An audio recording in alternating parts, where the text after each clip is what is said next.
What's up, everybody? Glad to have you listening and or watching to episode 57 of the 214 Sports Show, the Luke Gifford episode, we want to call this one. I'm Joseph Duffy, joined alongside, as always, with TJ Krylowitz, who is feeling a little bit under the weather. It's been a lot of temperature changes here at Austin, Texas, where we go to school, but man, we're glad to be back for another episode where we're going to talk a lot of uh, of Dallas sports, but also a few Four Nations face-off um, topics as there are some stars competing in there. Jake Ottinger was also competing as a goalie recently in the U.S.'s win in TD Garden. How you doing, TJ? I'm doing good, man. I'm hoping everyone's staying warm up in Dallas. I know that it's Dalaska right now. It's a little bit colder there than it is in Austin, and it's pretty damn cold here in Austin. So hope y'all are staying warm. Yeah, hopefully we can stay warm because I know there's an extreme cold warning, not just here, but also in North Texas. Out Hmm. of nowhere, seemingly. Didn't really think it was going to happen, but it was like 70, 60 degrees this past weekend, and now it's all of a sudden very cold and not really liking that at all. But I'm blessed to be here for the Luke Gifford episode, man. I couldn't miss it. Could not Yeah, miss the Luke could Gifford have missed a little episode. Gifford episode. It's too special. Yeah, we'll start off with, season predictions, maybe with the Mavs second half. We know the Luka trade is still lingering in the association. Just had an All-Star weekend, which has had not a lot of great reviews, but you got to see Luka Doncic along with LeBron James, who unfortunately didn't get to play in the All-Star game, but you had players on separate teams playing up to 40 points. And it's not the same old All-Star game that we've seen in the past, whether it be by conference, whether it be by, fantasy teams. So when you look at the second half, TJ, and the Mavs that are going to eventually get healthier, bringing back Derek Lively, bringing back Daniel Gafford in the future, and then possibly Anthony Davis in a few months, maybe a month and a half. Can this team compete generally? Well, it's an interesting question, Joe, because this is a Mavericks squad that's a lot different than the last 2, 3 years, obviously. But when you talk about the Mavericks in the second half in the last 2, 3 years, they had the second best record in the league last year in the second half, only behind the Celtics. And I believe that was the same case the year before. They had the second best record in the league in the second half, only behind the Boston Celtics.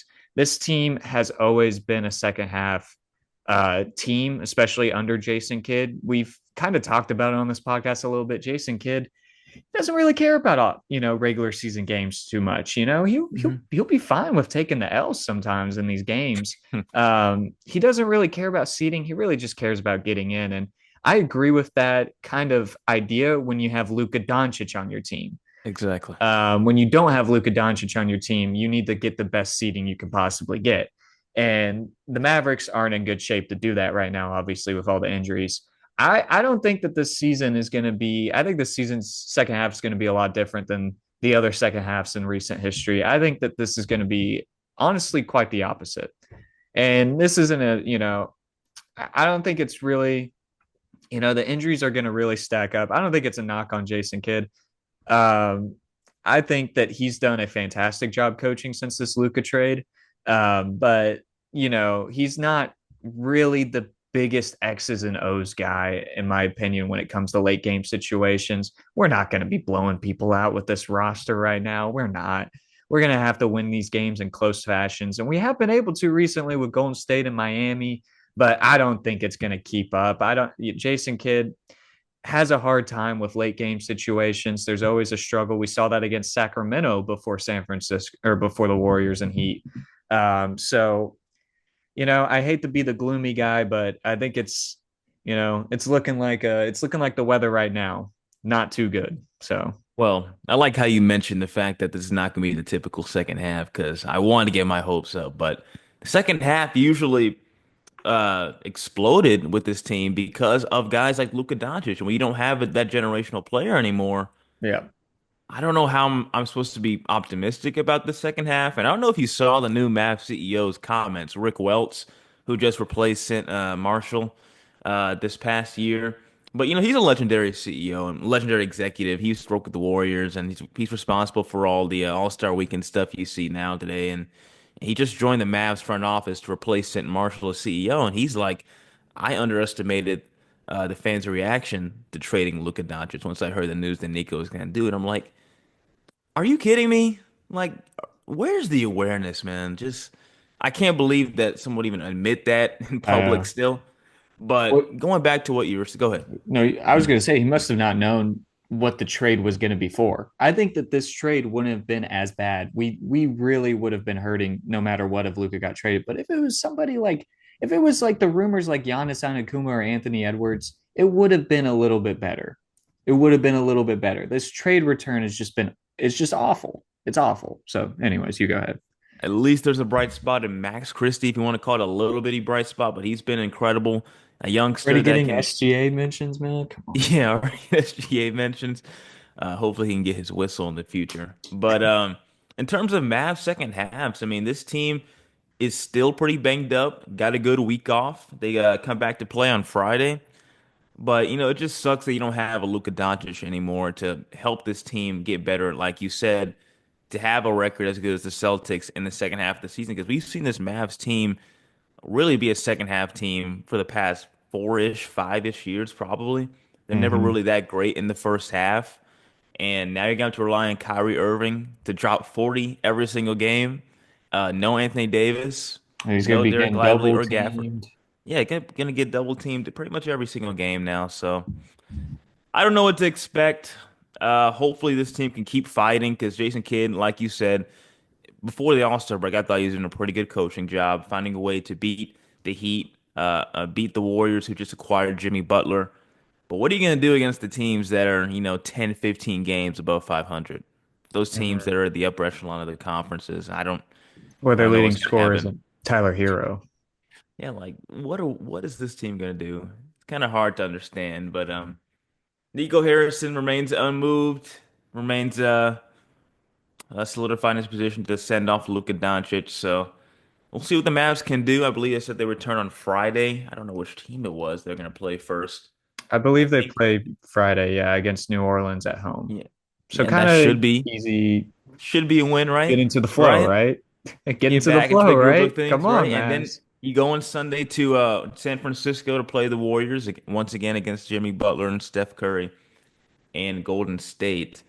So familiar teams that you've faced these past 2 weeks, nothing like out of the ordinary. If you're the Dallas Mavericks sitting at eighth in the West, don't know if you want to be a play-in team with this roster, but look, you might have to, depending on how this roster is looking. So moving on to briefly, going to be a short episode, but we're going to talk a little bit about the Texas Rangers, as you can see by the shirt, the 2023 World Series champions. We have not forgotten here at the 214 Sports Show.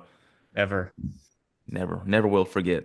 I'll never forget that rant before the World Series run. We were not having it, man. And they started Oh losing to man. Minnesota just over and over again. Yeah, And no, The Astros, that was the one. the Astro series and the Minnesota series in September, man. I remember those series very clearly. Oh Very, yeah, very clearly. for sure. But look, I mean, the Rangers are rebuilding, looking much healthier than years prior as they approach spring training. One of the big storylines, of course, is a healthy Jacob deGrom in this rotation. That will have, of course, Nathan Eovaldi, a healthy Tyler Mahle, um, and then also John Gray, who they're kind of flip-flopping. I don't think we haven't really heard Hmm. um, a clear answer whether he's going to be a starter as like the fourth guy or possibly close because they didn't decide to bring Kirby Yates, who signed with the Dodgers. They also have not re-signed David Robertson, an old veteran pitcher who Hmm. was very good last year, even at his age, still a free agent right now in the league. And so they're saying maybe John Gray. There's been rumors circling that John Gray possibly could be the closing role, which I technically wouldn't mind, but when you have, options out there that you refuse to sign, it just looks kind of wacky. So, what are your thoughts on possibly this rotation? And then after that, we'll get into a significant player who's also getting healthy. Yeah, I mean, well, DeGrom's going to come with the grain of salt, obviously, just because. Who knows when when his arm's gonna have to shut down again. Um, it's kind of just like Anthony Davis, where you have to kind of tolerate the fact that he will be the best player on the field or the court when he's out there, but he's just not going to be out there that many times. So hopefully, we can't predict injuries, we can't do anything like that. So I mean, if DeGrom stays healthy this entire year, which is going to be pretty difficult. I mean, that's the ace that we've been looking for so long since we traded you Darvish, to be honest. But I mean, John Gray, it's a tough thing. I don't really get the bullpen moves. It's definitely something that we need to do. But good thing is that our lineup on offense is so good. I think that they'll be really, really good on offense this year, but maybe one of the best offensive teams in the AL. That if they're winning games off their offense, they're going to be able to make some deadline moves for the bullpen or the rotation if it's struggling as well or having injuries. That's going to be a main thing, injuries, just like last year for the Rangers. Injuries really, really riddled them last year. And but John Gray is an interesting is interesting because he's an interesting guy. I don't know. I mean, I remember the World Series game one where he was able to shut them down, or I believe it was game two, maybe one of those game one, game two, where he was able to go in and just kind of shut down the Diamondbacks in the late innings.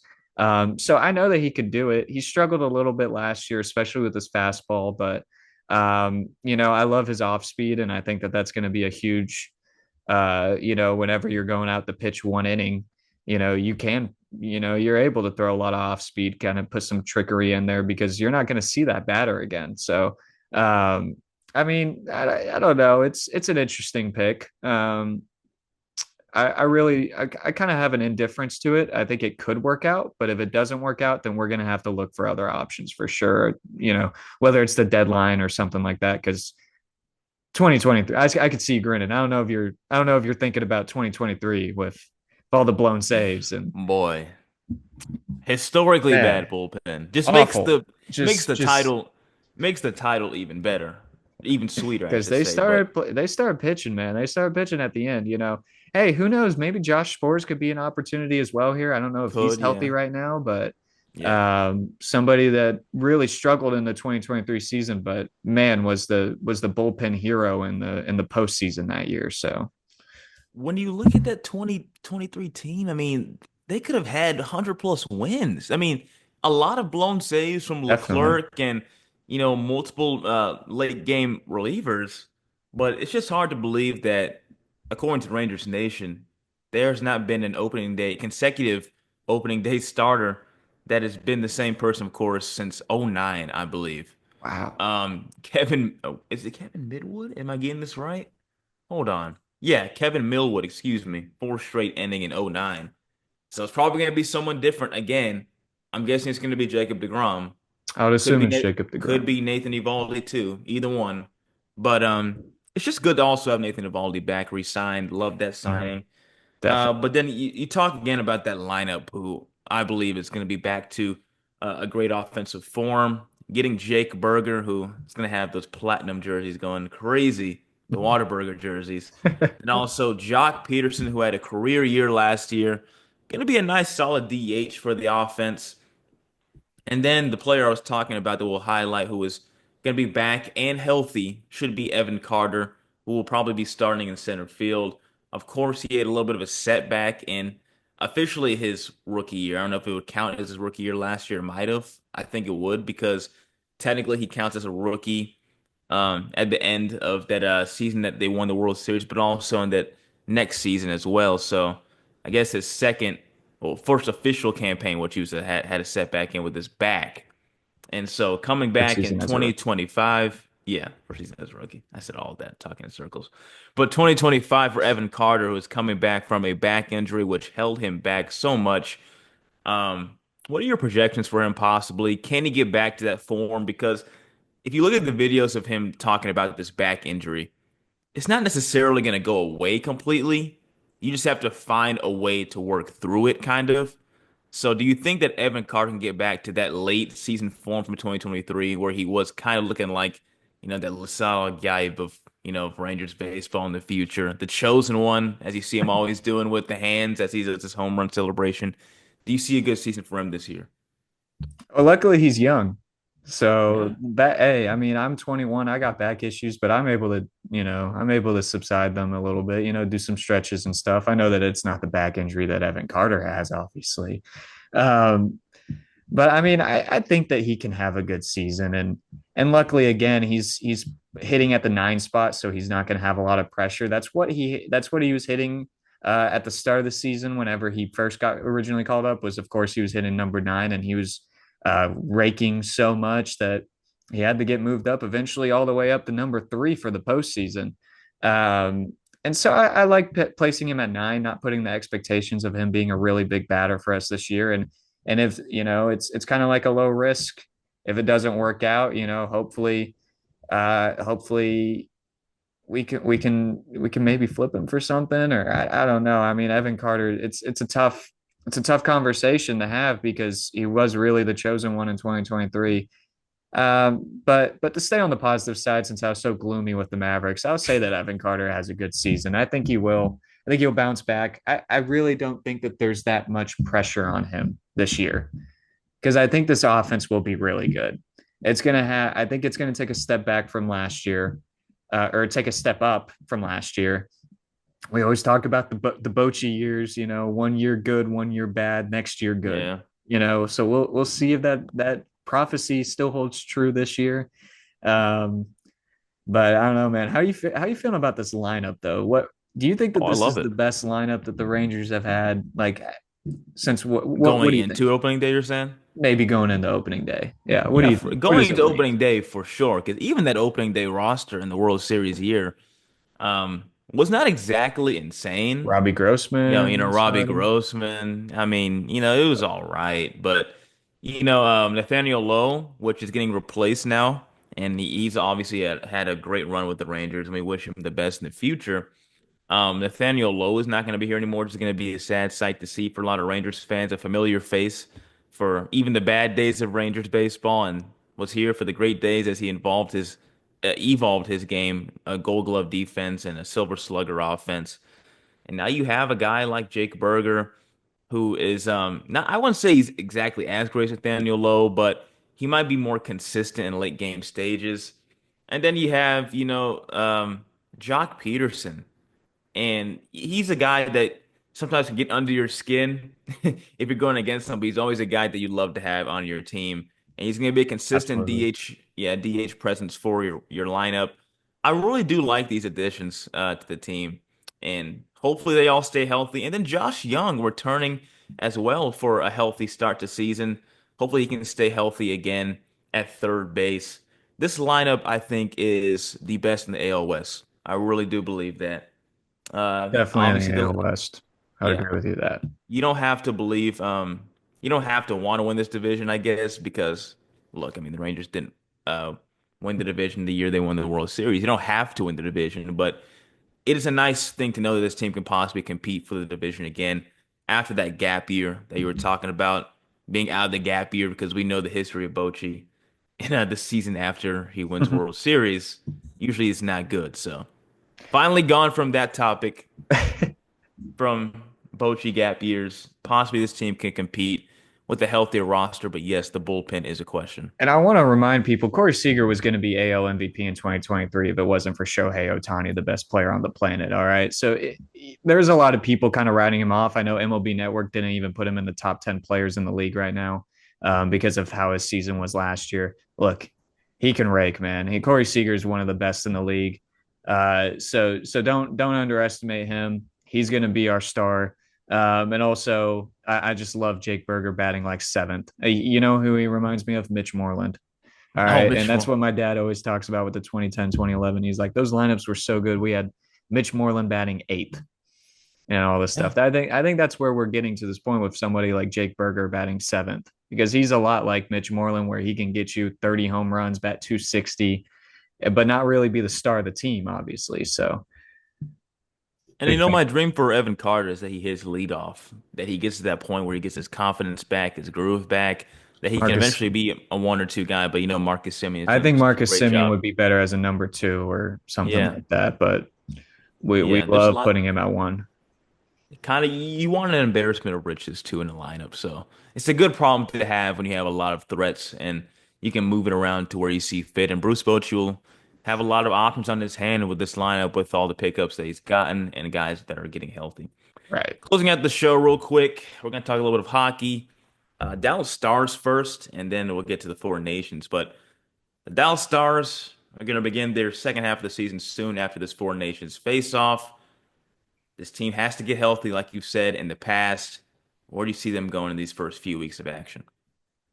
Well, look, I think that they're gonna have to. I don't know where they're gonna be going. I think that they're seriously top three team in the league, and unfortunately, one of the other top three teams in the league are also in their division, and kind of just had a hotter start than the Stars. Um, but the Stars are in really good position right now because, unfortunately, with the injuries to Miro Heiskanen and Tyler Seguin, that's going to really free up some LTIR cap space, which is something that Vegas has always exploited in the years prior that people have been really pissed about. But I think that the Stars actually have a good excuse to use it this year because of actual legitimate injuries and being able to free up that cap space during the regular season. And of course, cap space doesn't matter in the postseason.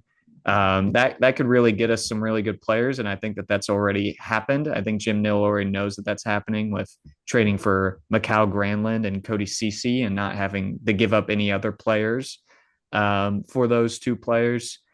So I think he understands that he can use the LTIR to his advantage and get a stacked roster. Hopefully, add some more defensive depth. Maybe get him another defenseman. Because we talk about Harley's a great offensive player, great offensive defenseman. Lindell is really the only true defensive man that we have on the Stars roster right now that plays defense like a defender should, kind of. Not no knock on Harley, he's also a great defender, but just saying he's more offense than defense. And so yeah, I think that that would be a really good add, and I think that would make it a really strong push for the Stars. Yeah, I mean, well, the Stars have to find a way to get healthy, like you were saying, and those pickups could be huge for them. And knowing that Vegas has exploited that, I know you weren't happy with that last year, finding a way to wiggle their way out of getting in trouble with the NHL. Made it to But matter. yeah, for sure. And it's in the past, so we'll move on. But the Four Nations face-off is set to have a rematch this Thursday at 8 p.m. between all of a sudden two political rivals, I guess, in the United States and Canada. Always athletic rivals, though. That's always been the case. But big injury, though, and Charlie McAvoy not competing for Team USA. I don't know if you see that being a huge, huge loss for the US if they can still win in spite of his injury. But what are your projections for that game with all the political turmoil going on that was been kind of been going crazy this past 2 weeks?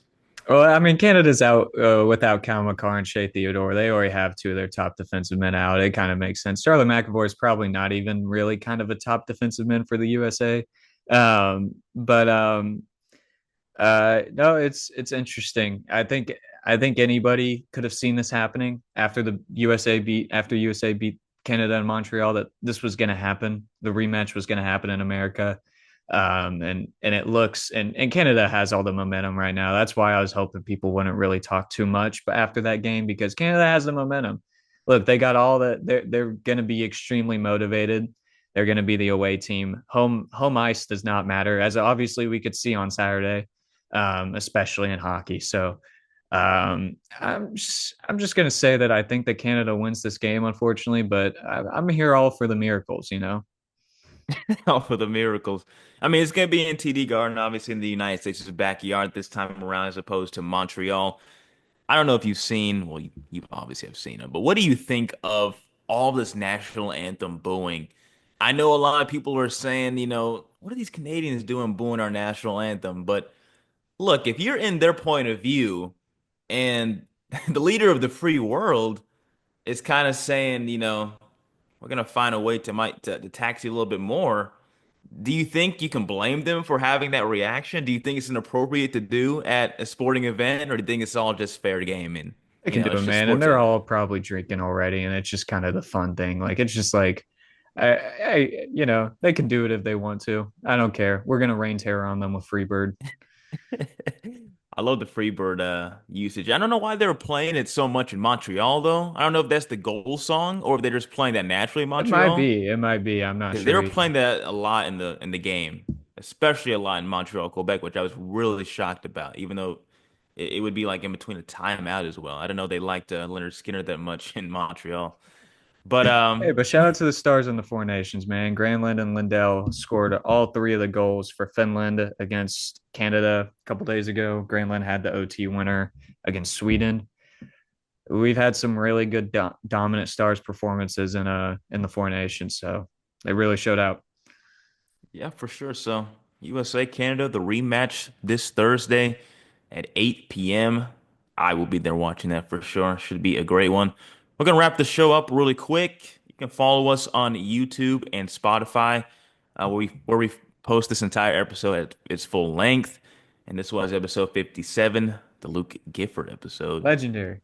at 214 Sports Show. You can follow us also on Instagram and then X, formerly Twitter, and then also on TikTok where we post clips and tweet occasionally about the games that are going on in the Metroplex.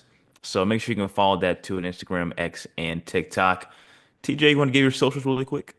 Yeah, you can follow me on Instagram at tj.krulowitz, and you can follow me on X at tj_Krulowitz. Yeah, and for Convenient me as worldwide. well. Yeah, you can follow me as well at Joseph_Duffy99 on Instagram, and then also the same on Twitter at Joseph_Duffy99. TikTok, I don't know why I can never remember my username. It's just if you want to type in Joseph Duffy as you see on the screen, it should be that as well. And again, follow us and like and subscribe to videos that you see posted in full length on YouTube and Spotify, where we post these on Thursdays at about 11 a.m. And that'll wrap up this show. So for Joseph Duffy and TJ Krulwitz, we do thank you for listening and or watching the 214 Sports Show. Come back again. Have a great rest of your evening.